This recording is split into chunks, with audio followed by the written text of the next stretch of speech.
100 మందిలో ఎవడు సరైనోడు పరీక్షించాలి. అక్కడ ఎవరు దైవజనులు లేరు అంటారా? ఈ పేద ఎదవరాలకి ఎవరు దైవజనులు కనపడలేదా? ప్రవక్తలు అక్కడ చాలా మంది ఉన్నారు కదా.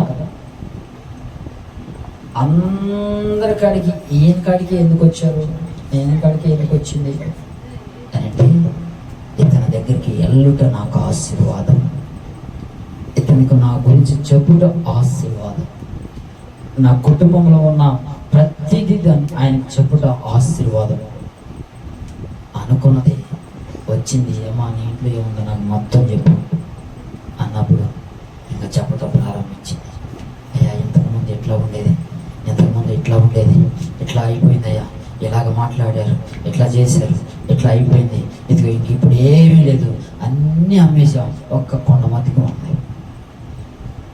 ఆ కొండ కూడా సగమే, కొద్దిగా అడుగుని ఎంత ఉన్నాయని ఉంది. హల్లెలూయా. మిగిలిపోయిన ఆ శేషపోయిన నూనె చేత దేవుడు దీవించాడండి. అయిపోయింది, ఇంకేమీ లేదు, ఒక్క నూనె కొండే అనుకున్నావేమో. ఆ కొండలో అడుగు కొద్దుకుంటారు కదా, ఆ కొద్దిగానే దేవుడు బ్లెస్సింగ్ ఇవ్వబోతున్నాడు.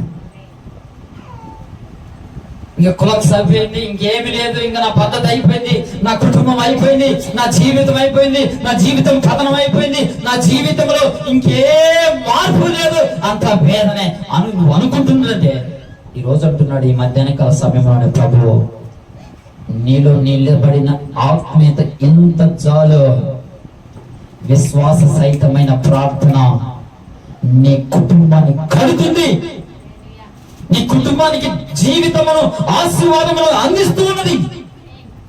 ఇంత చాలండి, ఇంత చాలు మిగిలిపోయిన ఆ శేషపు నూనె నిన్ను బలపరిచేది ఆ కొంచెమే.